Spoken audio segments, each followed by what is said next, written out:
Welcome to magnet brains. मैं हूं तुम्हारी वैदी मैम और इस बार अब हम स्टडी करने वाले हैं केस स्टडी। मैम ये तो लास्ट टाइम ही शुरू कर दिया था। हाँ, बट इस टाइम हम पढ़ने वाले chapter 10 microbes in human welfare के केस स्टडी। मतलब सीधे सीधे पूरा सेक्शन सी का ही डिस्कशन हो रहा है, क्योंकि मैंने बताया था केस स्टडी बेस्ड क्वेश्चन कहाँ आते हैं, पूरा सेक्शन सी ही तुम्हारा केस स्टडी बेस्ड रहता है। तो चलो स्टार्ट करते हैं। कहाँ पे? इसी चैनल पे जिसका नाम है मैग्नेट ब्रेन्स, जहां आपको कंटेंट मिलता है फ्री, इंग्लिश में भी हिंदी में भी, किंडरगार्टन से लेके ग्रेड 12 तक का। तो चलो टाइम वेस्ट नहीं करते, कॉपी उठाओ, पेन उठाओ और बुक ओपन करके रखो। क्यों मैम? क्योंकि बुक से तुम्हें ये पता चलेगा कि बुक का कौन सा वो एरिया है जहां से वो ज्यादा केस क्वेश्चन बना सकते हैं। हर चैप्टर के हम 5-5 केस स्टडी कर रहे हैं, तो पहले से स्टार्ट करेंगे। तो देखते हैं पहला केस क्या बोल रहा है। सेम वही पैटर्न रखेंगे। क्या मैम? हम कीवर्ड्स को करेंगे अंडरलाइन, पर यहाँ पे 5 सेकेंड्स लेके ज्यादा कुछ बोलेंगे नहीं, क्योंकि यहाँ पे अपनी एक अलग स्टोरी चल रही है। वापस मैं क्लियर कर दूं, केस स्टडी अलग होता है और अनसीन पैसेज अलग होता है। प्लीज कंफ्यूज मत करो कि चलो सेक्शन सी तो एग्जाम में जाएंगे वहीं सॉल्व हो जाएगा। नहीं, उनका कुछ प्रीवियस जो रहता है डेटा या जो बुक से रिलेटेड इंफॉर्मेशन वो तो याद करके जानी है, फिर थोड़ा कंफ्यूज करने के लिए क्या करते हैं, वो पैरा दे देते हैं और फिर बोलते हैं अब सॉल्व करके दिखाओ। तो अनसीन पैसेज नहीं है, इसलिए हम कीवर्ड्स को जरूर करेंगे अंडरलाइन, पर यहाँ पे हम वो चीज नहीं करेंगे कि 5 सेकेंड्स लेंगे और टाइम वेस्ट करेंगे। नहीं, हम क्या करेंगे, पढ़ते चलेंगे, साइड में माइंड मैप बनाते चलेंगे। चलो तो पहला केस देखते हैं। Read the following and answer any 4 question from 1 to 5 given below. अब देखो तुम्हारे पास 5 क्वेश्चन है, उनमें से कोई भी 4 ऑप्शन तुम्हें मार्क करने, क्योंकि 4 मार्क का आएगा तो हम तो सारे सॉल्व करेंगे। अब उसमें से जिसमें अब बोलोगे मामा एग्जाम में कैसे करें, 5 सॉल्व करके आ जाए। देखो एक बात बता देती हूँ, अगर तुमने 5 सॉल्व किया तो सपोज मैं चेक करूँ, मैं चेक करने गई तो जो फर्स्ट क्वेश्चन आएगा ना मेरे को, मतलब 3 चेक करने के बाद चौथा जो आएगा मैं उसी को करेक्ट मान के चलूंगी। फिर भले वो तुम्हारा इनकरेक्ट है पर मैं उसके मार्क्स नहीं दूंगी और जो अगला वाला है वो कैंसल आउट हो जाएगा। तो इतनी मेहनत मत वेस्ट करो, उससे अच्छा वो टाइम किसी दूसरे क्वेश्चन पे लगा दो। तो क्या करोगे मैम? तो ये करोगे कि जो तुमको 110% श्योर है कि यार इसका तो आंसर यही है, वही 4 क्वेश्चन तुम अटेम्प्ट करोगे। ठीक है? अगर ज्यादा ओवर स्मार्ट बनने जाओ, बोला हम तो 5 करके आएंगे, जो सही हो गया ठीक है, जो गलत निकल गया गलत नहीं, ऐसा नहीं होता। जो पहला जहां पे तुम्हारा चौथा क्वेश्चन मतलब 4th क्वेश्चन काउंट होगा, अगर वो तुमने गलत लिखा है फिर भी वही चेक होगा, दूसरा वाला ऑटोमेटिक कैंसिल हो जाएगा। इसलिए टाइम मत वेस्ट करना। चलो, microorganism include bacteria, virus, fungi and protozoa. ठीक है? In our mind we presume most of the time that microbes are always harmful. हम पता है, हम माइंड करके चलते हैं, हमको पता है यूजफुल भी है, जैसे लैब हो गया, ओके, एंटीबायोटिक्स हो गया, ओके, जो प्रोड्यूसिंग बैक्टीरिया या माइक्रो ऑर्गेनिज्म है। फिर उसके बाद microbes are of course the casual agent of many infectious disease of plants and animal including human, but they also have a lot of beneficial role. ठीक है?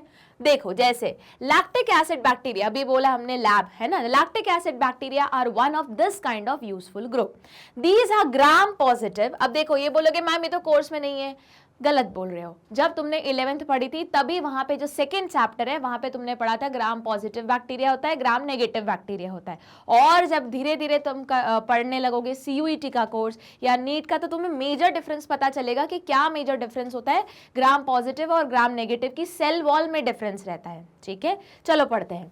These are gram positive non sporulating either rod shape और spherical bacteria. मतलब बोल रहे जो lab है वो कैसा है, ग्राम पॉजिटिव है, शेप क्या है, रॉड शेप है, स्फेरिकल है और नॉन स्पोरुलेटिंग है, मतलब स्पोर्स नहीं क्रिएट करता या फॉर्म करता। ठीक है? They produce lactic acid in milk product as major metabolic end product of carbohydrate fermentation. तो जो कार्बोहाइड्रेट का फर्मेंटेशन होता है उसका एंड प्रोडक्ट क्या रहता है, लैक्टिक एसिड रहता है मिल्क में। LAB are considers as natural fermenter, natural fermenter उनको मान के चलते हैं। लैक्टोबैसिलस, अब इसी का एक example, is common lab which convert lactose sugar of milk into lactic acid. ये तो हमको पता ही है, लैक्टोज शुगर कन्वर्ट होता है लैक्टिक एसिड में। That cause coagulation and partial digestion of milk protein casein. मतलब इसका पार्शियल डाइजेशन, जब लैक्टोज कन्वर्ट हो जाता है लैक्टिक एसिड में, तो लैक्टिक एसिड क्या करता है, जो प्रोटीन है मिल्क का प्रोटीन केसिन, उसका पार्शियल डाइजेशन हो जाता है। ठीक है? Milk is then change into curd, yogurt and cheese. मतलब मतलब वो लैक्टिक एसिड के कारण जो केसीन है वो कन्वर्ट होता है बेसिकली दही में, फिर और तुम्हारे योगर्ट में, और उसको प्रोसेस करोगे तो चीज में। Lactobacillus is also use in probiotic which have potential beneficial effect on gut ecosystem of human. Some other probiotic strain used belong to genus Bifidobacterium. ठीक है, इतना समझ में आ गया। इसका मेन कंक्लूजन था कि जो लैब है सारे के सारे हार्मफुल नहीं होते, कुछ बेनिफिशियल भी होते हैं। बेनिफिशियल में उन्होंने लैब का मेंशन किया, लैब में लैक्टोबैसिलस मेंशन किया, उसका शेप मेंशन किया, रॉड शेप, कोकस शेप, उसके बाद नॉन स्पोरिलेटिंग होते हैं, ग्राम पॉजिटिव होते हैं, इतना मेंशन कर दिया। फिर उन्होंने बताया लैक्टोज शुगर है वो किस में कन्वर्ट हो रही है, लैक्टिक एसिड में कन्वर्ट हो रही है, जिसकी प्रेजेंस में जो प्रोटीन है केसिन वो पार्शियली डाइजेस्ट हो जाता है, कोगुलेट हो जाता है, जिसका रिजल्ट ये होता है कि दूध नहीं, दही, योगर्ट और चीज बन जाता है। ठीक है, उसके अलावा वो कहाँ हेल्प करता है, गट में इकोसिस्टम मेंटेन करता है, जिसमें बेसिकली कौन सा जीनस आता है, बिफिडोबैक्टीरियम। और एक और चीज, ये नेचुरल फर्मेंटर है। हो गया क्लियर? चलो अब पढ़ लेते हैं क्या, ये पूरा हमने क्या बना लिया, माइंड मैप। ठीक है, अब पढ़ते हैं क्या हमारे क्वेश्चंस। तो पहला क्वेश्चन देखो केस स्टडी का, विच ऑफ द फॉलोइंग इज, अब वापस क्या करेंगे हम, यहाँ पे जो भी की वर्ड है, अब यहाँ पे बोलोगे मैम क्वेश्चन में क्या की वर्ड हो गया, अरे नॉट बोला है, तुम नॉट पढ़ोगे नहीं कुछ भी मार्क करके आ जाओगे। और यही गलती तुम एंट्रेंस एग्जाम में भी करते हो, नीट में भी करते हो और सीयूईटी में भी करोगे। जो मेन वर्ड है भैया, जो पूछा नहीं है वो मार्क करके आते हो, जो पूछ रहे हैं वो छोड़ के आते हो। तो क्या करोगे, जैसे ही इस टाइप के क्वेश्चंस आते हैं तो तुम क्या करोगे, जो नॉट है उसको अंडरलाइन करोगे। तो विच of the following is not, मतलब नहीं है, कंसिडर्स एज माइक्रो ऑर्गेनिज्म, तो इनमें से कौन सा माइक्रो ऑर्गेनिज्म कंसिडर्ड नहीं है। तो देख लो, अब बोलोगे मैम हमको कैसे पता, अरे तुमने एक ट्रिक बता रही हूँ, अगर तुमको पता है कि वो बैक्टीरिया का नाम है तो ठीक है, सपोज नहीं पता पर तुमको पता है ना कि बैक्टीरिया के 4 शेप होते हैं। अब बोलोगे मैम ये तो लिखा ही नहीं है पैरा में, हाँ नहीं लिखा रहेगा क्योंकि ये अनसीन पैसेज नहीं है, फिर से ये तुम्हारा नॉलेज बेस्ड पैसेज है। ठीक है, तो फिर भी जैसे कोकस हो गया, फिर उसके बाद तुम्हारा विब्रियो हो गया, फिर उसके बाद बैसिलो वर्ड हो गया, या रॉड शेप जो जिसको बोलते हैं स्पाइरुला, तो ये 4 तो बैक्टीरिया के ही शेप है। तो बैक्टीरिया के नाम में इन चारों में से कुछ ना कुछ तो आएगा, तो अगर इन चारों में से कुछ ना कुछ आएगा मतलब वो क्या है, माइक्रो ऑर्गेनिज्म। उसके बाद अगर कोई जैसे ये बैक्टीरियोफेज होगा मतलब वो वायरस है तो माइक्रो ऑर्गेनिज्म ही ना। ठीक है, तो देख लो जरा, बैक्टीरियोफेज तो गया आउट ऑफ, मतलब नॉट पूछा है पर ये तो है, तो मतलब ये कैंसल। देखो वो पूछ रहे कि बताओ इन चारों में से कौन सा माइक्रो ऑर्गेनिज्म नहीं है, माइक्रो ऑर्गेनिज्म बोल रहे हैं। बैक्टीरियोफेज दिखता है कैसे, नहीं, माइक्रोस्कोप से, वो भी इलेक्ट्रॉन माइक्रोस्कोप से दिखेगा, तो ये तो माइक्रो ऑर्गेनिज्म है, इसलिए मैंने क्या लगाया, क्रॉस, क्योंकि उन्होंने पूछा है नॉट मतलब होना चाहिए। ठीक है, स्टेफाइलोकोकस, अरे बताए था staphylococcus, sorry Streptococcus and staphylococcus दोनों क्या है, बैक्टीरिया ही है, और बैक्टीरिया क्या है, माइक्रो ऑर्गेनिज्म, तो ऑप्शन के बाहर। तो देखो अब तुम्हें अगर पता भी नहीं है पोरफायरा क्या है तो ऑटोमेटिक वो क्या बन गया तुम्हारा, ऑप्शन। आई बात समझ में?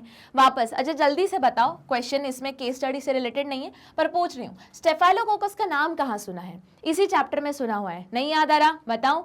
जो पहली डिस्कवरी थी एंटीबायोटिक की किसने की थी, अलेक्जेंडर फ्लेमिंग ने। वो क्या उगा रहे थे या क्या कल्चर कर रहे थे, स्टेफाइलोकोकस कर रहे थे, और क्या उग गया था, कौन सा मोल्ड उग गया था, पेनिसिलियम नोटेटम। याद आया? तो वहां पे तुमने स्टेफाइलोकोकस पढ़ा था। ठीक है, चलो अगले क्वेश्चन पे मूव करते। तो आ गया समझ में कैसे सॉल्व करना है ये वाला question.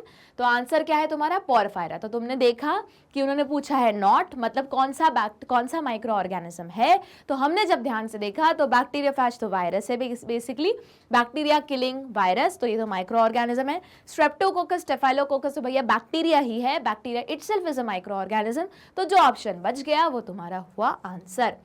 Question number 2, select the incorrect. देखो अब आई बात समझ में, कीवर्ड्स क्या है यहाँ पे, incorrect option regarding the characteristics of lactic acid bacteria. मतलब वो पूछ रहे हैं इन चारों में से कौन सा जो ऑप्शन है या कौन सा जो पॉइंट है वो लैक्टिक एसिड बैक्टीरिया से मैच नहीं करता। तो अब देखो, अब बोलोगे मैम हमको थोड़ी ना याद है, अब देखो इसका हेल्प उन्होंने, ये वाला पूरा जरूर सॉल्व हो जाएगा तुम्हारे केस स्टडी बेस से। ठीक है, देखो अब उसमें लिखा था दे आर रॉड शेप और स्पेरिकल, स्पेरिकल लिखा था क्या, चलो नहीं पता तो देखो जरा, ओके यहाँ पे लिखा था रॉड शेप और स्पेरिकल बैक्टीरिया। ठीक है, मतलब मैम ये तो कैरेक्टर ही है, चलो ये तो है कैरेक्टर और उन्होंने पूछा है जो नहीं है मतलब cancel. They are gram positive, बोला ही था उन्होंने ग्राम पॉजिटिव है मतलब cancel. They take part in carbohydrate fermentation, तभी तो बोला था क्या लैक्टोज को लैक्टिक एसिड में कन्वर्ट करता है। फिर दे आर एसिड इनटॉलरेंट, भैया इनटॉलरेंट कैसे होंगे, खुद ही तो एसिड बना रहे लैक्टिक एसिड और इनटॉलरेंट हो गए। तो ये वाला पॉइंट तो उन्होंने ना पैरा में मेंशन किया है और ये लॉजिकली भी गलत जा रहा है। तो अगर तुम्हारे ऊपर के 3 गलत है और ये बच गया, अगर उस तरीके से देखो मैम कुछ नहीं आता तो ऊपर के 3 तो तुम्हारे पैरा में लिखे, आखिरी वाला नहीं लिखा, तो उस हिसाब से ये आंसर हुआ। अगर हम सिर्फ यही आंसर देख रहे हैं एसिड इंटॉलरेंट, जो बैक्टीरिया एसिड बना रहा है तो बट ऑब्वियस वो प्रोड्यूस करेगा तो वो एसिड उसी के तो कांटेक्ट में रहेगा ना, तो कैसे इंटॉलरेंट हुआ। तो तुम्हारा सही आंसर क्या है delta, they are acid intolerant, क्योंकि ये क्या है ये इनकरेक्ट है, गलत है और उन्होंने इनकरेक्ट ही पूछा है। हुआ क्लियर। मूव करें अगले क्वेश्चन पे। चलो question 3, which of the following is not, वापस देखो ये क्या है keyword, is not a lactic acid producing bacteria. अब इनमें से कौन सा लैक्टिक एसिड प्रोड्यूसिंग बैक्टीरिया नहीं है। अब बोलोगे मैम हमने तो सिर्फ लैक्टोबैसिलस के बारे में पढ़ा है जो यहाँ मेंशन ही नहीं है। चलो ट्रिक बताती हूँ। थोड़ी देर पहले हमने बोला था कि लैक्टिक जो बैक्टीरिया है, बैक्टीरिया के कितने शेप रहते हैं, 4 शेप। बताओ कौन कौन से। पहला रहता है रॉड शेप, ठीक है, जिसको क्या बोलते हैं बैसिलस बोलते हैं, ठीक है। दूसरा कौन सा होता है मैम स्फेरिकल शेप, जिसको क्या बोलते हैं मैम उसको कोकस बोलते हैं, ठीक है। अब तीसरा होता है कौन सा मैम स्पाइरल शेप, जिसको स्पाइरुला बोलते हैं या स्पाइरुलम बोलते हैं। और चौथा कौन सा होता है मैम कॉमा शेप, जिसको विब्रियो बोलते हैं, ठीक है। अब अगर तुमको सपोज करो तुम बोलो कि मैम हमने तो लैक्टोबैसिलस पढ़ा हुआ है पर यहाँ तो लैक्टोकोकस लिखा है, लैक्टो तो लिखा है और चलो अगर लैक्टो से नहीं याद आ रहा, जिस भी चीज के पीछे कोकस लिखा है वो क्या है तुम्हारा बैक्टीरिया।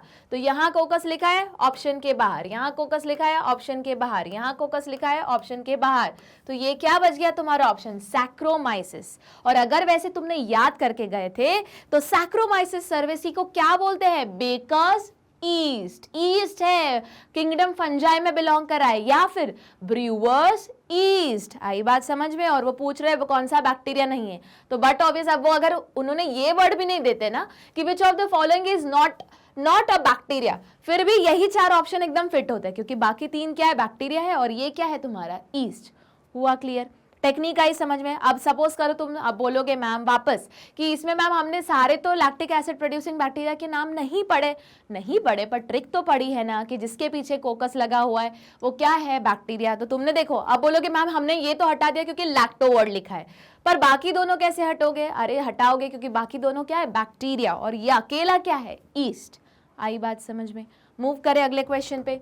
तो चलो अगला क्वेश्चन देखते हैं, क्वेश्चन नंबर 4, प्रोबायोटिक। अब ये तो लिखा हुआ है, ये पैरा में दिया हुआ है, क्या होते हैं प्रोबायोटिक। जैसे ऐड आता है किसका, याकूट का ऐड आता है ना, प्रोबायोटिक खाओ, वो बैक्टीरिया जो तुम्हारे गट के लिए बहुत अच्छे हैं या गट में जाएंगे और जो डिजीज कॉजिंग बैक्टीरिया उनकी खत्म करेंगे, ऐसे कुछ तो ऐड रहता है ना।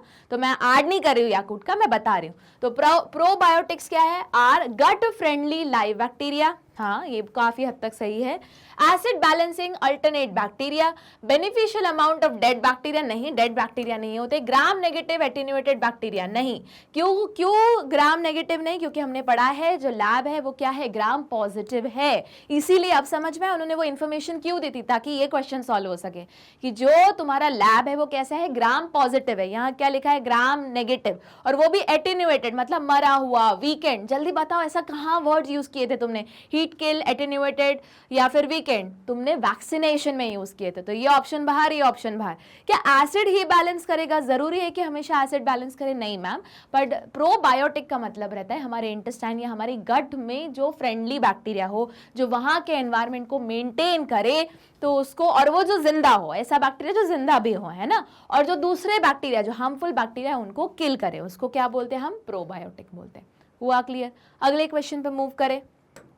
चलो क्वेश्चन नंबर 5। अब वापस जिन लोगों को नहीं पता असर्शन रीजन कैसे सॉल्व करते हैं फटाफट मैं बता देती हूँ।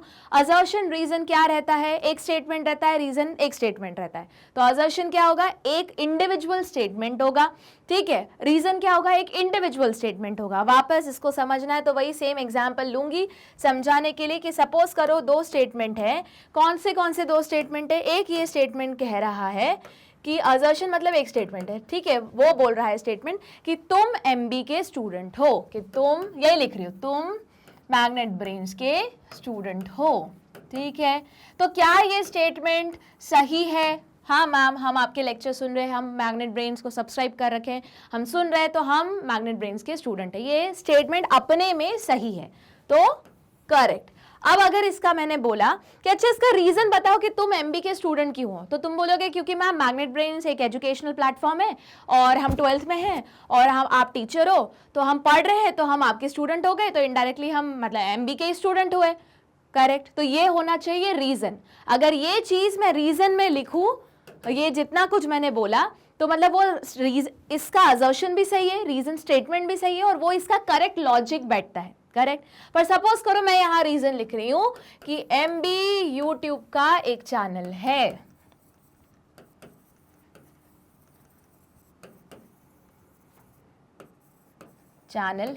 अब बताओ क्या ये स्टेटमेंट सही है? हाँ मैम, मैग्नेट ब्रेन यूट्यूब का एक चैनल है, तो ये स्टेटमेंट भी सही है, पर क्या ये इसका करेक्ट लॉजिक है? नहीं। यूट्यूब पे तो ढेर सारे चैनल है, जैसे तुम्हारा कोई फेवरेट होगा आशीष चंचलानी, भुवन बाम वाले चैनल है ना, पर वो क्या उसके तुम स्टूडेंट हो? नहीं, तुम वो तो एंटरटेनमेंट पर्पस से देखते हो। पर मैग्नेट ब्रेन्स के वीडियोस क्यों देख रहे हो? एजुकेशनल पर्पस से पढ़ रहे हो तुम वहां से, इसलिए तुम स्टूडेंट बन गए, करेक्ट। अब आई बात समझ में कि हाँ मैम, एक स्टेटमेंट है जो इंडिविजुअली सही है, दूसरा स्टेटमेंट है जो इंडिविजुअली सही है, पर नीचे वाला स्टेटमेंट ऊपर वाले का करेक्ट लॉजिक नहीं है या करेक्ट रीजन नहीं है। तो जब ऐसा केस आ जाए कि अगर नीचे वाला स्टेटमेंट ऊपर वाले का सही लॉजिक नहीं है, तो तुम्हारा ऑप्शन क्या आएगा? बी। सपोज करो अगर मैंने यहां लिखा होता कि एमबी एक एजुकेशनल प्लेटफॉर्म है और तुम क्लास में पढ़ रहे हो, 12th में पढ़ रहे हो और तुम पढ़ाई कर रहे हो, इसलिए तुम प्रिपरेशन के लिए, सीयूईटी नीट के प्रिपरेशन के लिए ये देख रहे हो, तो तुम स्टूडेंट बन गए। अगर ये चीज मैंने रीजन में लिखी होती तो क्या रहता? ए ऑप्शन रहता। क्यों? असर्शन रीजन सही है, सॉरी असर्शन स्टेटमेंट सही है, रीजन स्टेटमेंट सही है, और रीजन करेक्ट लॉजिक के असर्शन का। आई बात समझ में? सपोज करो मैंने इस वाले स्टेटमेंट में लिखा होता कि एमबी यूट्यूब का एक चैनल नहीं है, तो क्या ये स्टेटमेंट सही है? नहीं, ये स्टेटमेंट ही पूरा गलत है। तो उस केस में सिर्फ ऊपर वाला स्टेटमेंट सही है, तो ऑप्शन क्या था तुम्हारा? सी। और अगर सपोज करो ऊपर में लिखती तुम एमबी के स्टूडेंट नहीं हो, तो क्या ये स्टेटमेंट सही है? नहीं मैम, हम तो वीडियो देख रहे हैं, तो हम तो एमबी के स्टूडेंट है, तो ये ऊपर का स्टेटमेंट ही गलत है, मतलब असर्शन ही गलत है। तो ऑप्शन उस केस में क्या आता? डी आता।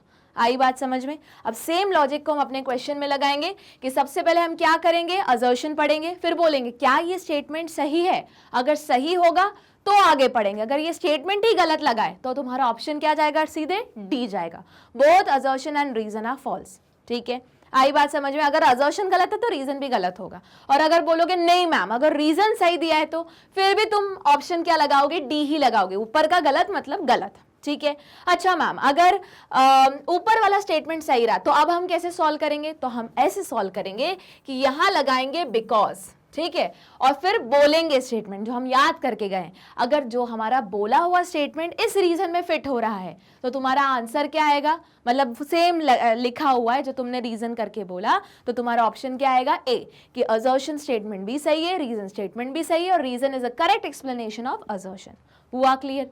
अगर मैम आपने जैसे बोल रहे हो और हमने बोल दिया पर रीजन में कुछ और लिखा है, फिर ये चेक करो कि रीजन में जो लिखा है वो सही है क्या। अगर वो सही है पर जो तुमने बोला है वो लिखा नहीं है, कुछ और स्टेटमेंट लिखा है पर वो सही है, इंडिविजुअली सही है, तो क्या ऑप्शन आएगा? बी, कि असर्शन स्टेटमेंट सही है, रीजन स्टेटमेंट सही है, पर ये इसका करेक्ट लॉजिक नहीं है। और अगर तुमने जब रीजन पढ़ा और तुमको लगा ये सब बकवास लिखा हुआ है, गलत लिखा हुआ है, तो ऑप्शन क्या आएगा तुम्हारा? C, assertion is true but reason is false. हुआ क्लियर? अब पढ़ें तो बिकॉज तो लगे रहना क्योंकि बोलना ही है। Okay, lactobacillus bacteria do not retain crystal violet stain while staining। तो देखो जरा, ये स्टेटमेंट अपने में गलत है। अब बोलोगे मैम आपको कैसा पता चला? इसलिए पता चला क्योंकि मैंने 11th पढ़ी थी, या तुम 11th पढ़ के भूल चुके हो। वहां पे लिखा हुआ है ग्राम पॉजिटिव जो बैक्टीरिया होता है वो स्टेन क्या करता है? अपने में लेता है। कौन सा स्टेन?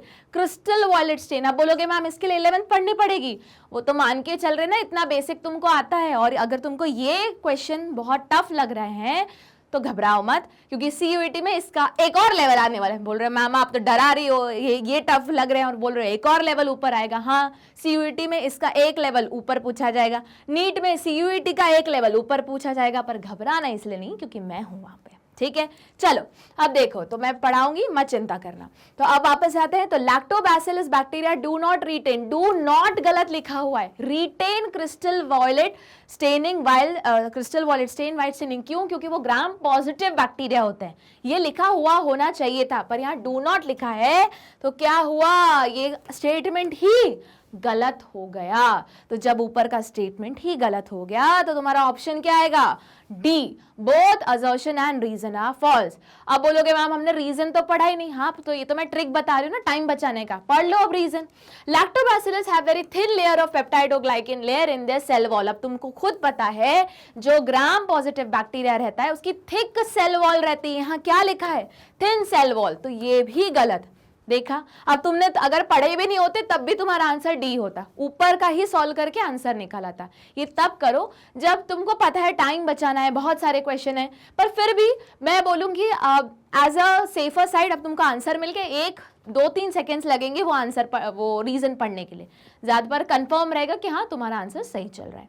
हुआ क्लियर? मूव करें आगे। चलो, तो अगला हम केस स्टडी 2 लेंगे। पढ़ना शुरू करें। मैम इतना बड़ा है, पढ़ना तो पड़ेगा। तुम्हारी जो एग्जाम का पेपर आएगा उसमें हो सकता है आधे से ज्यादा पेपर सिर्फ केस स्टडी का ही पूरी कहानी लिखी हो, तो पढ़ना तो पड़ेगा, ऑप्शन तो कुछ नहीं है। चलो, discovery of penicillin by Alexander Fleming in 1928 marked the beginning of the remarkable era in medical field। अब ये तो आप बोलोगे मैम इसमें क्या नया बताएंगे, पूरी कहानी ही पता है। पढ़ लो, सब्र रखो, पढ़ो। Penicillin was first antibiotic extracted from Penicillium notatum। Antibiotic are used to treat bacterial disease। These can be broad spectrum। शुरू हुआ नया कुछ इन्फॉर्मेशन। बोलोगे मैम ये तो हमको पता है, ब्रॉड स्पेक्ट्रम है नैरो स्पेक्ट्रम। ठीक है, पढ़ लो। These are broad spectrum which can kill diverse group of disease causing bacteria, and narrow spectrum which can effectively only against one group of pathogen strain। Antibiotic can act as a bactericidal or bacteriostatic। आ गए नए words. अब बोलोगे ma'am हमको थोड़ी ना पता है इनका मीनिंग। चलो नहीं पता है, आगे दिया हुआ है फिर भी बता देती हूँ। बैक्टीरियोसाइडल, साइडल मींस किलिंग, और बैक्टीरियोस्टैटिक मतलब उसकी ग्रोथ को रोकना। स्टैटिक मूवमेंट होता है ना, फिजिक्स में पढ़ा होगा, स्टैटिक मोशन, रुका एक यूनिफॉर्म, तो रोक रहा है। ठीक है, अब bactericidal antibiotic kill bacteria by disruption. अब कैसे किल कर रहे हैं ये भी दिया है। By disruption of cell wall, मतलब सेल वॉल डैमेज होगी तभी वो बैक्टीरिया मर जाएगा। कौन से मैकेनिज्म से? बैक्टीरियोसाइडल से। ठीक है, ओके। उसके एग्जाम्पल भी दिए, penicillin, cephalosporin etcetera. Inhibition of, अब कैसे रोक रहा है? By inhibiting 50S ribosome function. Example मतलब ये एरिथ्रोमाइसिन जो है, देखो पेनिसिलिन और सेफेलोस्पोरिन क्या कर रहे हैं? उसकी सेल वॉल को तोड़ रहे हैं, है ना, सिंथेसिस को तोड़ रहे हैं, और बाकी एरिथ्रोमाइसिन क्या कर रहे हैं? 50S राइबोसोम फंक्शन को रोक रहे हैं। अच्छा, 30S राइबोसोम फंक्शन कौन रोक रहा है? Streptomycin and neomycin. अब बोलोगे मैम ये सारे टर्म्स तो हमने सुने हुए हैं। हाँ हाँ, जो पैरासिटामोल खाते हैं उसमें यही सारे नाम लिखे रहते हैं।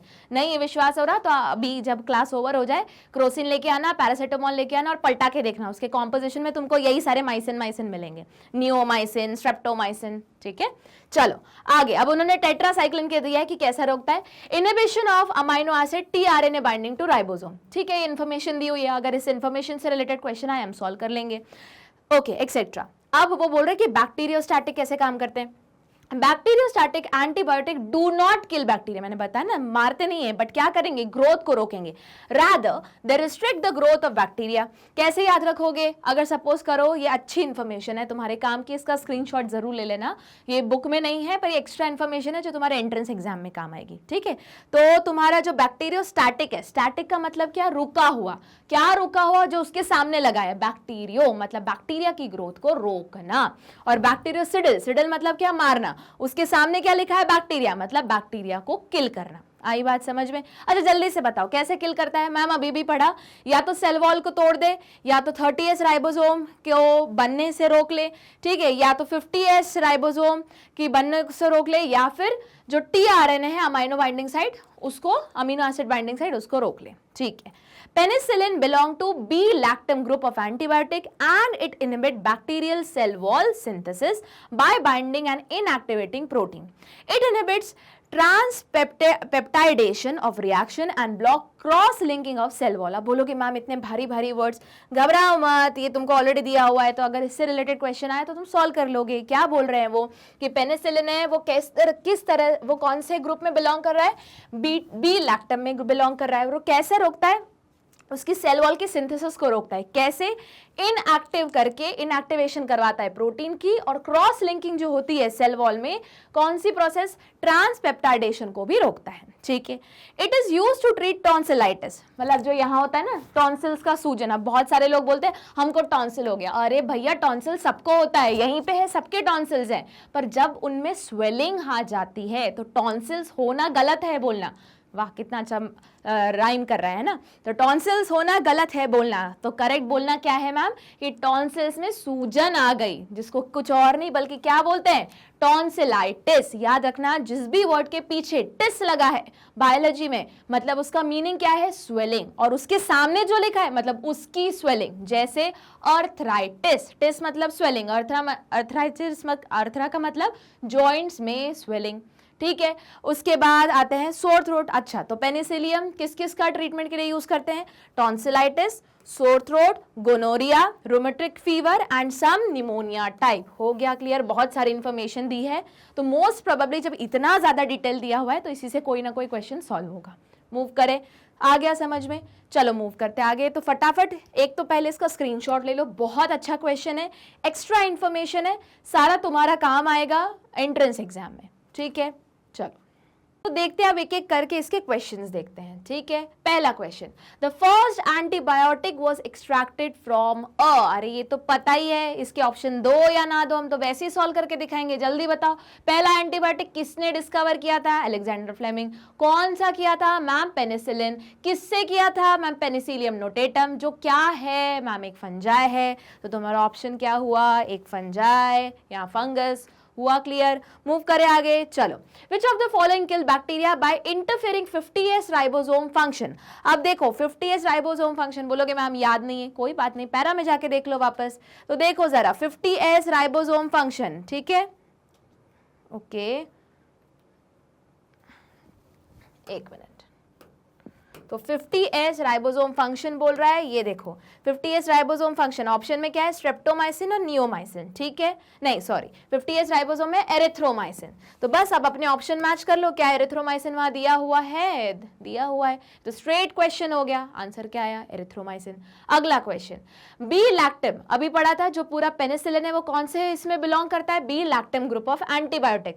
किल द बैक्टीरियल पैथोजन बाय, कैसे बैक्टीरियल पैथोजन किल करता है, तो जरा देखो यहाँ पे दिया हुआ है, B lactam group of antibiotic by growth and it inhibit bacterial cell wall synthesis. तो देखो जरा ये वर्ड है क्या, सेल वॉल सिंथेसिस है, थर्ड वाला option, disruption of cell wall, तो आंसर क्या हो गया, सेल वॉल। अच्छा, अब बोलोगे मैम इतने स्ट्रेट अवे क्वेश्चन चलेंगे, कभी कभी हो जाता है पर जनरली होगा नहीं। 90% चांस रहेगा कि टेढ़ा मेढ़ा सारा क्वेश्चन पेपर रहेगा, मतलब केस स्टडी का अलग अपना कहानी चलेगी, क्वेश्चंस उसकी अलग कहानी चलेगी, वो तुमको याद करके ही आना पड़ेगा और लिखना पड़ेगा। कभी कभी 10% में ऐसे क्वेश्चन भी आ जाते हैं। अब बोलोगे भगवान करे ऐसे ही क्वेश्चन आए, है ना, अनसीन पैसेज जैसे, नहीं आएंगे, मान के चलो नहीं आएंगे। चलो देखते हैं, penicillin is not used to treat a, अब इसका भी आंसर लिखा हुआ है, बोलोगे मैम कहाँ पे, आखिरी वाली लाइन देखो, tonsillitis, sore throat, gonorrhoea, rheumatic fever and some pneumonia type, मतलब इनमें से कुछ लिखा हुआ नहीं होना चाहिए, वो आंसर है, क्योंकि क्वेश्चन क्या पूछ रहा है वो कि is not used to treat, not बोल रहा है। निमोनिया तो लिखा हुआ था, टॉन्सिलाइटिस लिखा हुआ था, रोमेटिक फीवर लिखा हुआ था, कैंडिडाइसिस नहीं लिखा हुआ था, तो आंसर क्या हुआ, कैंडिडाइसिस। ठीक है, चलो अब आते हैं फिफ्थ क्वेश्चन पे। Cephalosporin act by disruption of bacterial cell wall synthesis mechanism, बिल्कुल सही, ये तो अभी हमने पढ़ा।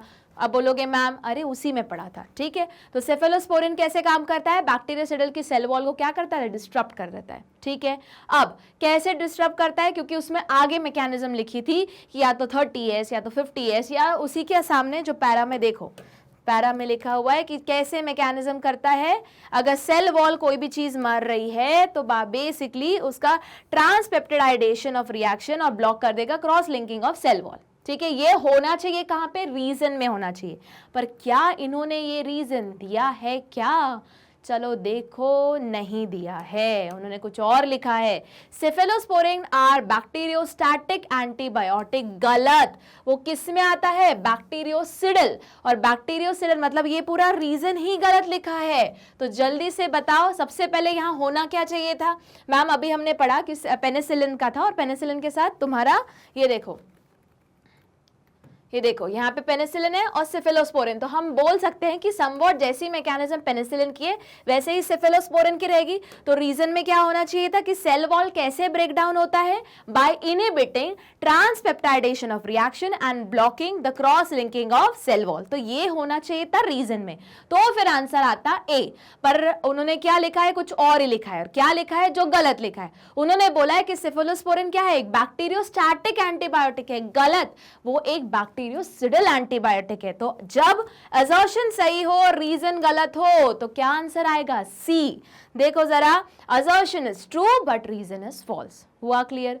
मूव करें आगे। अब बोलोगे मैम ये तो बहुत सिंपल था। चलो अगला केस स्टडी देख लेते। चलो, read the following and answer the 4 question from 1 to 5 given below. Start करें। चलो, enzyme are best known for the ability to catalyze biochemical reaction without undergoing any change। हाँ, एंजाइम इन्वॉल्व भी नहीं होता और इसके अंदर कोई चेंज भी नहीं आते। A large number of enzymes are being used in biotechnology industry. Most of them are obtained from microbes। हाँ, माइक्रोब से निकालते हैं।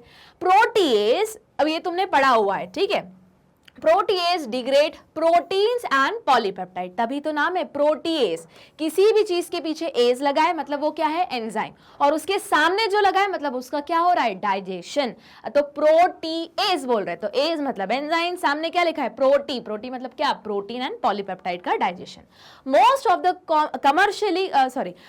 The commercially applicable protease are, अब उन्होंने नाम भी दे रहे हैं, ठीक है, alkaline and are biosynthesized mainly by bacteria such as Pseudomonas, Bacillus and some fungi like Aspergillus। ठीक है, जो मतलब ये प्रोटीएस है जो बेसिकली एल्कलाई है, वो किससे हम ऑब्टेन करते हैं? Pseudomonas, Bacillus और कुछ फंजाई से जिसका नाम है Aspergillus। These enzymes are used in cleaning beer। अब इसका यूज बता रहे कि क्या क्या कर रहे हैं? क्लीनिंग बियर, जो बियर है उसको क्लीन करने के लिए, सॉफ्टनिंग ऑफ ब्रेड, ब्रेड को सॉफ्ट करने के लिए, and meat and degumming of silk, मतलब जो सिल्क ऑब्टेन करते हैं उसको फाइन बनाने के लिए, है ना। Alkaline series protease have the largest application in bioindustry. Alkaline protease have shown their capability to work under high pH temperature and in presence of inhibitory compound। मतलब वो क्या है? बहुत स्ट्रॉन्ग स्टेबल कंपाउंड है, हाई टेम्परेचर पीएच पे भी survive कर जाता है और अगर कोई इनहिबिटरी कंपाउंड होगा तो उसकी भी प्रेजेंस में वो काम कर लेता है, उसका कोई फर्क नहीं पड़ता उसको। Another important group of enzyme is amylase, जैसे तुमने सुना होगा अमाइलोपेक्टिन, है ना। चलो, तो अमेलियोटिक एंजाइम एक्ट ऑन स्टार्च, ठीक है, मतलब अमाइलेज किस पे काम करेगा? स्टार्च पे। जल्दी बताओ, तुमने अमाइलेज और भी कहीं पढ़ा हुआ है? जब ग्रेड 11 डाइजेस्टिव सिस्टम पढ़ रहे थे तो सलाइवरी ग्लैंड में क्या होता है? जो अभी मैंने बोला, अमाइलोपेक्टिन या सलाइवरी अमाइलेज। याद आया? ज्यादा करेक्ट है सलाइवरी अमाइलेज बोलना। क्यों? क्योंकि जो स्टार्च आता है उसका 30% डाइजेशन कहाँ हो जाता है? तुम्हारी बक्कल कैविटी में ही। याद आया? कुछ कुछ गलती से भूले बिसरेगी। चलो आगे देखते हैं। Okay, these are obtain from aspergillus. अब अमाइलेज कहाँ से निकाला गया है? एस्परजिलस से। तो देखो, एस्परजिलस से 2 एंजाइम्स निकाले, अमाइलेज भी निकल रहा है और तुम्हारा दूसरा प्रोटीएज भी निकल रहा है, ठीक है। Rhizopus and Bacillus species. These are used in softening and sweetening of bread, production of alcoholic beverages from starchy material, clearing of turbidity in juices caused by starch। ठीक है, हो गया क्लियर? तो आगे मैम समझ में 2 एंजाइम के बारे में बात की गई है। एंजाइम एक कैटलिस्ट है जो खुद इन्वॉल्व नहीं होते रिएक्शन में। अगर प्रोटीएज बोल रहे हैं तो प्रोटीएज क्या करेगा? प्रोटीन और पॉलीपेप्टाइड का डाइजेशन करेगा। किससे ऑब्टेन किया है? स्यूडोमोनास, बैसिलस और एस्परजिलस से। क्या करता है? बियर को क्लियर करने का काम, ब्रेड को सॉफ्ट करने का काम, ब्रेड और मीट को, और सिल्क को फाइन बनाने का काम, डीग्यूमिंग का काम, जो ऐसे स्टिक हो जाता है उसको। उसके बाद दूसरा जो सीरीज है वो अल्कलाइन सीरीज है प्रोटीएज का, जो सबसे ज्यादा एप्लीकेशन है बायो इंडस्ट्री में, जो एक स्टेबल कंपाउंड है क्योंकि वो हाई पीएच टेम्परेचर और इनहिबिटरी कंपाउंड की प्रेजेंस में भी काम करता है, ठीक है। उसके बाद जो अमाइलेज है, जो दूसरा कैटेगरी है, पहली वाली कैटेगरी प्रोटीएज है, दूसरा वाला अमाइलेज है। अमाइलेज किससे ऑब्टेन करते हैं? एस्परजिलस से, राइजोपस से, बैसिलस से। इनका काम क्या है? सॉफ्टनिंग करना और जो सॉफ्टनिंग और स्वीटनिंग एजेंट की तरह काम करना ब्रेड का। उसके बाद अल्कोहल ब्रेवरेज का प्रोडक्शन के लिए और स्टार्ची मटेरियल टर्बिडिटी हटाने के लिए किसी भी जूसेस का, ठीक है। हो गया क्लियर? अब पढ़े आगे। चलो अब बोलोगे मैम इतनी एकदम सुपर फास्ट एक्सप्रेस क्यों दौड़ाई? क्योंकि तुमको भी एग्जाम में यही करना है। एक बार वापस फटाफट उसको रिवाइज करोगे, रिवाइज मतलब फटाफट बोलते चलोगे और आप क्वेश्चन स्टार्ट करोगे।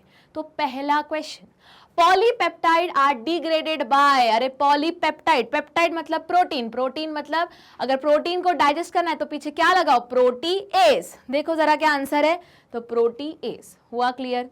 चलो अगले क्वेश्चन पे मूव करते हैं। Amylolytic enzyme are not obtain from, जो ऑब्टेन नहीं किए गए हैं, तो देखो उन्होंने ऑप्शन ही पूरा दिया हुआ है। कौन कौन से दिए हैं? Aspergillus, Rhizopus and bacillus. तो देख लो भैया तुम्हारे ऑप्शंस है क्या, तो तुम्हारा ऑप्शन है एस्परजिलस, राइजोपस एंड बैसिलस। तो ऑप्शन क्या आया? म्यूकर। हुआ क्लियर? चलो question number 3, clearing of turbidity, जो आखिरी में लिखा हुआ था किसका था? अमाइलेज का था, ठीक है।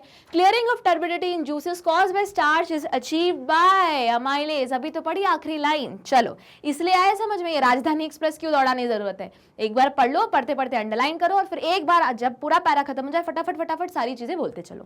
Question number 4, select the incorrect, वापस देखो क्या बोल रहा है वो, incorrect option from the following.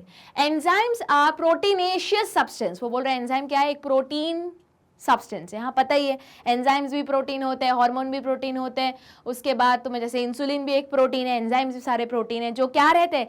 Sensitive रहते हैं। कैसे सेंसिटिव रहते हैं? PH, temperature. चलो ठीक है आगे।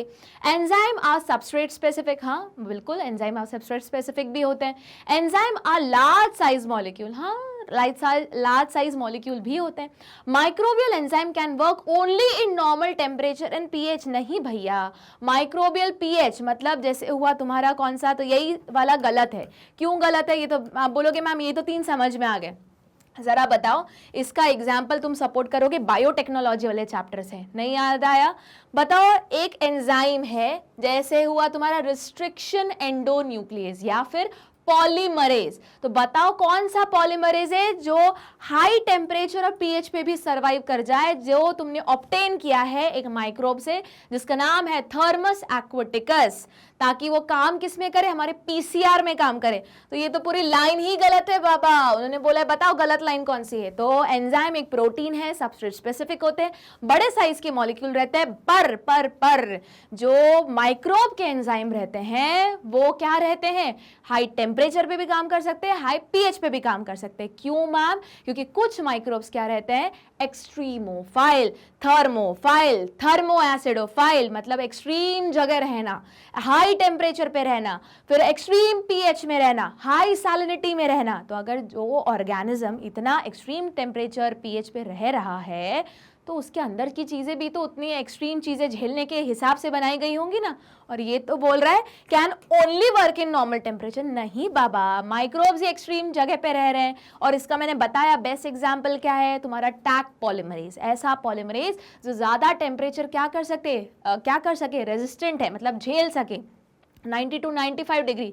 क्यों? क्योंकि मैम पीसीआर की पहली जो प्रोसेस है डीनेचुरेशन वो इतने ही टेम्परेचर पे होती है। और टैग पॉलीमरेज जो किससे निकाला गया है? एक बैक्टीरिया से जिसका नाम है थर्मस एक्वाटिकस, तो वो खुद ही एक एक्सट्रीमोफाइल है। तो अगर वो खुद हाई टेम्परेचर पे रह रहा है तो उसके अंदर का जो एंजाइम है वो भी क्या रहेगा? ज्यादा मतलब स्टेबल रहेगा हाई टेम्परेचर पे। अब बोलोगे मैम कैसे पता चला ये एंजाइम है? पॉलीमरेज ASE, याद आया? हर एंजाइम के पीछे एज लिखा होता है, मतलब हर नहीं, मेजॉरिटी के पीछे एज लिखा होता है। तो एज लिखा है मतलब क्या हुआ? वो यही हुआ ना तुम्हारा एंजाइम। आई बात समझ में? तो देखो हुआ क्लियर। अब देखो 2 चैप्टर को मर्ज करके भी एक क्वेश्चन बन सकता है, पर हाँ सीबीएसई में ऐसे चांसेस थोड़े कम होते हैं, बट सीयूईटी और नीट में तो यही चांसेस होते हैं कि 2-3 चैप्टर को मर्ज करके एक क्वेश्चन बनाएंगे। ठीक है, अब तुम्हें धीरे धीरे समझ में आ रहा होगा कि यहाँ का ये लाइन उठा लो और पूरा बायोटेक्नोलॉजी का पीसीआर का टैग पॉलीमरेज उठा लो और कंबाइन करके एक क्वेश्चन बना लो। ठीक है, चलो आगे मूव करते हैं क्वेश्चन नंबर 5 पे।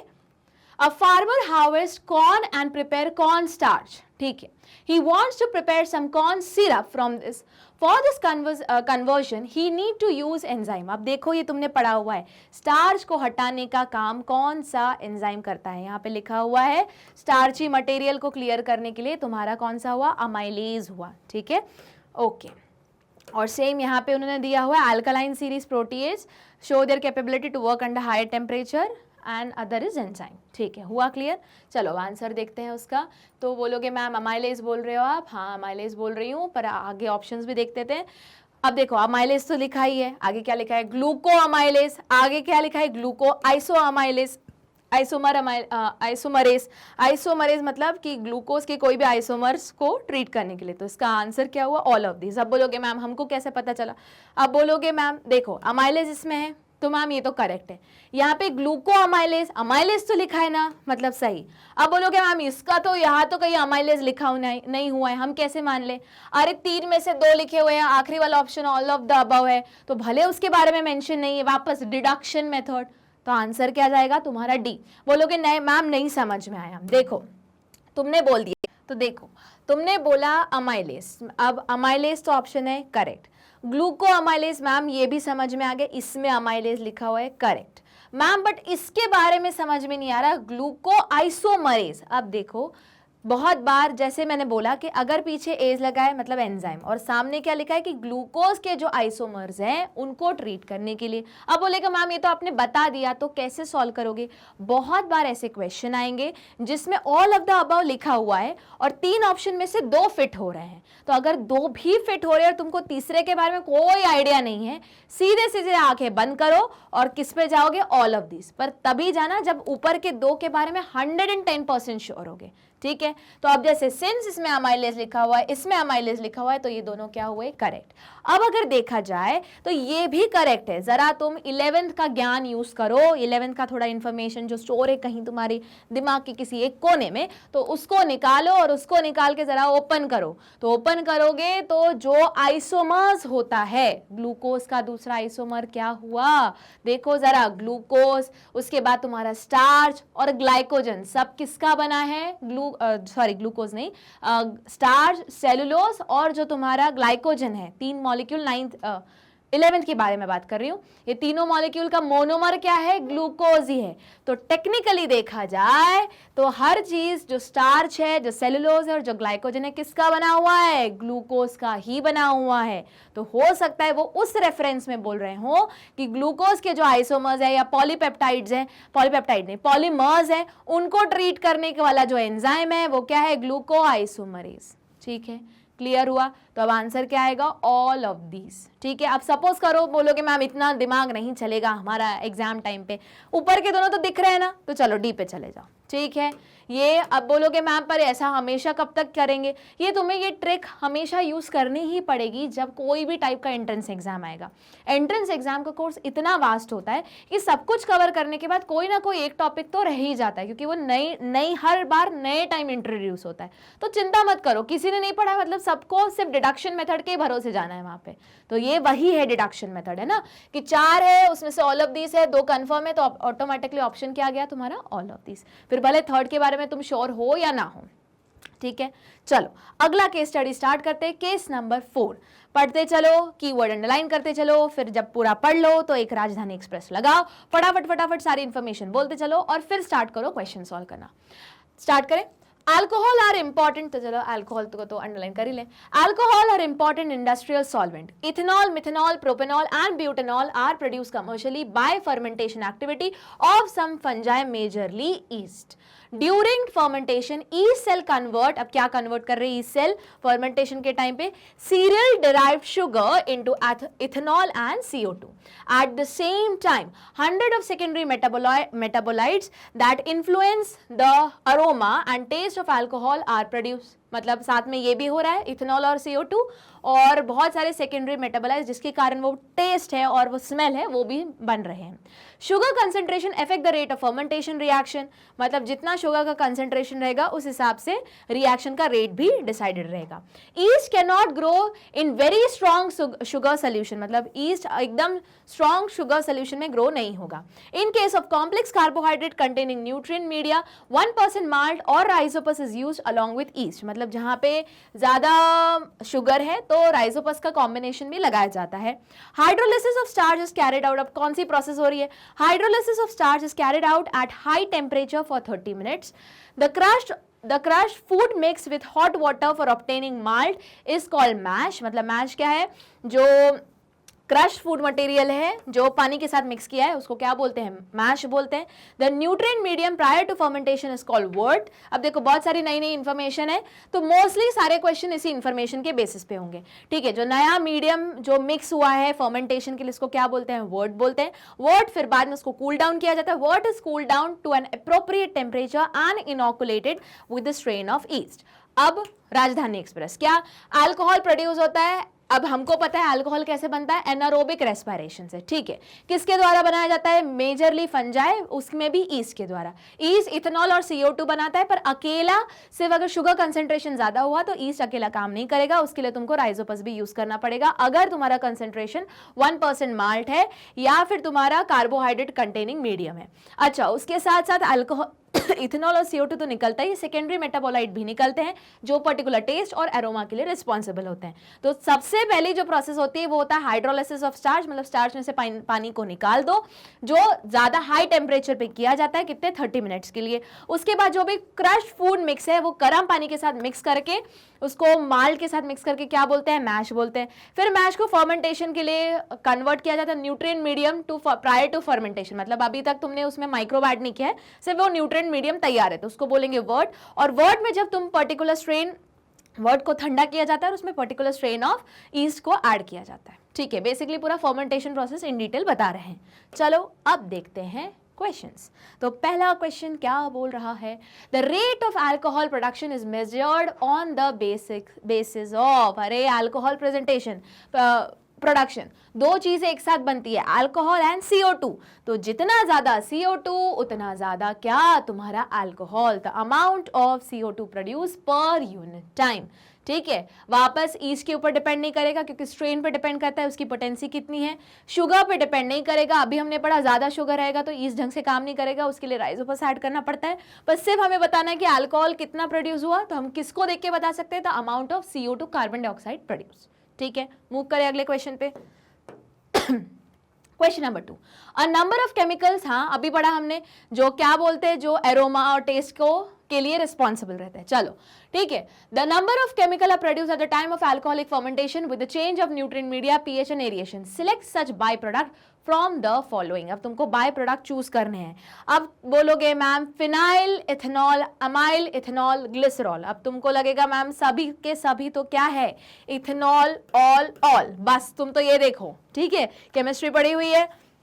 अब तुमको पता है कि इथेनॉल है, इथेनॉल मतलब अल्कोहल, वो तो प्रोड्यूस ही हो रहा है। यहाँ तो अल्कोहल लिखा ही हुआ है, अमाइल अल्कोहल मतलब अल्कोहल प्रोड्यूस हो रहा है। और ग्लिसरॉल, ऑल मतलब क्या? अल्कोहल ग्रुप, फंक्शनल ग्रुप तो है तो अल्कोहल ही ना, तो आंसर क्या आया तुम्हारा? ऑल ऑफ दीज, ठीक है। अब देखो उन्होंने कंफ्यूज कैसे किया, बाय प्रोडक्ट्स के बारे में बात की और एंड में वो पूछ रहे बताओ कौन कौन से और प्रोडक्ट्स प्रोड्यूस हो रहे हैं। तो स्टार्टिंग में ही अगर तुमको याद होगा ethanol, methanol, propanol and butanol, तो यहीं से तुम्हें क्लू मिल रहा है कि जिस भी चीज के पीछे ऑल लगा हुआ है वो बेसिकली तुम्हारे कहाँ मिल रहे हैं? इस फर्मेंटेशन वाली इस पर्टिकुलर पैरा के लिए फिट हो रहे हैं, ठीक है। Question number 3, during alcoholic fermentation of serial and potato the crush food mix with hot water for obtaining malt is called, अभी पढ़ा था, क्या बोलते हैं उसको? मैश बोलते हैं, है ना। जो हॉट वाटर के साथ मिक्स करोगे तो मैश बोलेंगे, और मैश को फिर उसमें अगर वर्ड बोलेंगे जब उसमें क्या हम एक्टिवेटेड जितना भी हमारे माइक्रोब्स है ऐड कर देंगे। चलो question number 4, distil alcohol with 95% ethanol content is called. ये तो भैया जनरल नॉलेज का क्वेश्चन है, ठीक है, ये इसको कुछ और नहीं, ये तो अपन को याद करना पड़ेगा। रेक्टिफाइड स्पिरिट बोलते हैं जनरली जो डिस्टिल अल्कोहल, जो सैनिटाइजर है वो कुछ और नहीं बल्कि डिस्टिल अल्कोहल, ये उसमें 95% इथेनॉल ही था, है ना। ये इथेनॉल तुम देखोगे लैब्स में भी काम करते हैं साफ क्लीनिंग करने के लिए, स्टेरिलिटी मेंटेन करने के लिए। सैनिटाइजर की बोतल उठा के देखना, उसमें लिखा होगा 95% इथेनॉल। घर पे इतनी बड़ी बड़ी अभी कोरोना के टाइम पे सैनिटाइजर की बोतल आई होंगी तो उस पर क्या लिखा होगा, 95% इथेनॉल। तो इतना ज्यादा इथेनॉल जब भी होता है तो उसको पीना नहीं होता है, पीना तो वैसे भी नहीं है, पर वो साफ सफाई करने के लिए यूज होता है। मतलब पियोगे तो हमेशा के लिए साफ हो जाओगे। और हुआ भी था कोरोना के टाइम पे, बहुत सारी न्यूज़ेस भी आई थी और हंसी भी आ रही थी कि लोगों को लगा कि ये उनको किसी ने बता दिया कि जो सैनिटाइजर है वो भी अल्कोहल ही है। उन्होंने देखा भी अल्कोहल लिखा हुआ है, हाँ, उन्होंने बोला चलो वो नहीं मिल रहा तो यही पी लेते हैं, फिर खुद ही साफ हो गए। क्योंकि हर चीज किसके लिए यूज होती है, डिसइंफेक्टेंट के लिए यूज होती है, स्टेरलाइजेशन के लिए यूज होती है, और हर चीज क्लीनिंग के लिए यूज होती है। हो गए अंदर से परमानेंट क्लीन, ठीक है। तो डिस्टिल अल्कोहल क्या है, किसके साथ 95% इथेनॉल। इतना स्ट्रॉन्ग अल्कोहल वाली कोई भी ड्रिंक नहीं होती। मार्केट में ज़्यादा से ज़्यादा 30% अल्कोहल तक मिलता है। 30% भी बहुत ज़्यादा हो गया। ये कितना है, 95%, मतलब तो इंसान अगर पिएगा तो साफ ही हो जाएगा, ठीक है, हमेशा के लिए एकदम क्लीन, माइक्रोब क्लीन हो रहे, इंसान भी क्लीन। तो उसको कुछ और नहीं बल्कि क्या बोलते हैं, रेक्टिफाइड स्पिरिट बोलते हैं, ठीक है। जो तुम हॉस्पिटल्स में देखोगे, लैब्स में देखोगे, तुम्हारे स्कूल लैब में भी लिखा रहेगा, जो स्पिरिट के नाम से, स्पिरिट लैब में जो स्पिरिट डलता है ना वो कुछ और नहीं है ये, ठीक है। चलो उसके बाद अब अलग अलग मीडियम्स है। अब तुम्हारे स्कूल में कौन सा चल रहा है, पर स्पिरिट लैम्प का जो स्पिरिट है बेसिकली इसी को बोलते हैं कि इसी को यूज करो बर्निंग के लिए। सोचो जो चीज जलाने के लिए यूज कर रहे हैं उसको पी लोगे तो पता नहीं, तो भैया मैं तो सोच भी नहीं सकती। चलो आगे मूव करते हैं। क्वेश्चन नंबर 5, राइजोपस और 1% malt is use in nutrient media when it is containing complex carbohydrate. Statement बिल्कुल सही है, ठीक है। East does not possess sufficient diastase और अमाइलेज, इसके बारे में क्या उन्होंने मेंशन किया है, नहीं मेंशन किया है, पर उन्होंने ये बोला है, ये लाइन देखो, उन्होंने बोली है कि शुगर कंसेंट्रेशन क्या करेगा, फर्मेंटेशन की रिएक्शन पे इफेक्ट करेगा। क्यों, क्योंकि ईस्ट जो है वो ग्रो नहीं कर पाता स्ट्रॉन्ग शुगर सोल्यूशन में, इसलिए अगर इतना ज्यादा कॉम्प्लेक्स कार्बोहाइड्रेट रहे तो किसका मदद लेनी पड़ती है, राइजोपस की मदद लेनी पड़ती है। आई क्या बात समझ में। तो देखो जरा आंसर क्या बोल रहा है। तो देखो अब क्या बोल रहे हैं, तो बोलोगे मैम ये वाला स्टेटमेंट तो सही है, अभी पढ़ा आपने, दिखा है, राइजोपस और 1% malt is use in nutrient medium when it contain complex carbohydrate. क्यों, क्योंकि ईस्ट जो है वो ग्रो नहीं हो पाता, और क्या नहीं कर पाता, फर्मेंटेशन नहीं कर पाता। फर्मेंटेशन की होता है एंजाइम्स की मदद से। तो अगर सिर्फ शुगर रहेगा तो राइजोपस की हेल्प इसलिए लगती है क्योंकि ईस्ट के पास क्या नहीं होता, सफिशिएंट एंजाइम नहीं होता, इसलिए वो ग्रो नहीं कर पाता। तो देखो सही असर्शन, सही रीजन, सही लॉजिक, तो आंसर क्या आएगा, A. Both assertion and reason are true but नहीं, both are the correct explanation, ठीक है। Means reason is the correct explanation of assertion. Move करें अगले केस पे, वापस वही पैटर्न, मेन वर्ड को करेंगे अंडरलाइन, फ्रेंड में राजधानी एक्सप्रेस लगाएंगे और फिर उसके बाद हम क्वेश्चन आंसर सॉल्व करेंगे। चलो स्टार्ट करें, रेडी, चलो। ग्रीन मैन्यूरिंग, चलो अंडरलाइन ही कर लो भैया, मतलब ऑर्गेनिक फार्मिंग है ना। चलो, green manuring is a farming practice where a leguminous plant which has derived enough benefit from its association with appropriate species of rhizobium is plugged into the field soil and then a non-legume is sown and allowed to get benefit from the already present nitrogen fixer। मतलब वो बोल रहे हैं कि green manuring में क्या करते हैं, एक लेग्यूमिनस और नॉन लेग्यूमिनस प्लांट को एक साथ ग्रो करते हैं, क्योंकि लेग्यूमिनस में सिम्बायोटिक एसोसिएशन में कौन आता है, राइजोबियम आता है, जो क्या करता है, नाइट्रोजन फिक्सेशन करता है, और उसका फायदा किसको मिलता है, नॉन लेग्यूमिनस प्लांट को भी मिलता है। Some legume such as Crotalaria juncea, Sesbania rostrata and Leucaena leucocephala etc. are used as green manure. Rhizobia that fix atmospheric nitrogen in the form of nitrates live in the roots of leguminous plant. These nutrients are used by non-leguminous plant through the practice of green manuring। वही चीज repeat कर दी उन्होंने, बस उन्होंने extra information ये दी कि कुछ leguminous plant है जैसे क्रोटोलारिया जुन्सिया, सेसबानिया और ल्यूसिएना, तो इन सब का हेल्प, ये क्या है, लेग्यूमिनस प्लांट, तो इनके सिम्बायोटिक एसोसिएशन में कौन होता है, राइजोबियम, जो क्या करता है, नाइट्रोजन फिक्सेशन करता है, क्या करता है, N2 को किस में कन्वर्ट करता है, नाइट्रेट्स में कन्वर्ट करता है, और इसका फायदा किनको मिलता है, नॉन लेग्यूमिनर प्लांट को भी मिलता है। क्यों, ऑल्टरनेट इनकी प्लोइंग की जाती है, मतलब एक लेग्यूमिनस की लाइन लगाई, एक नॉन लेग्यूमिनस की लाइन लगाई, तो इसका फायदा नॉन लेग्यूमिनस को भी होगा। इजी था। आगे स्टार्ट करें, चलो पहला question, green manure mainly provide nutrient enriched in, अरे अभी तो बताया नाइट्रोजन, तो नाइट्रोजन हुआ, क्यों? क्योंकि वो सिम्बायोटिक एसोसिएशन में, किसका मैम? लेग्यूमिनस के साथ।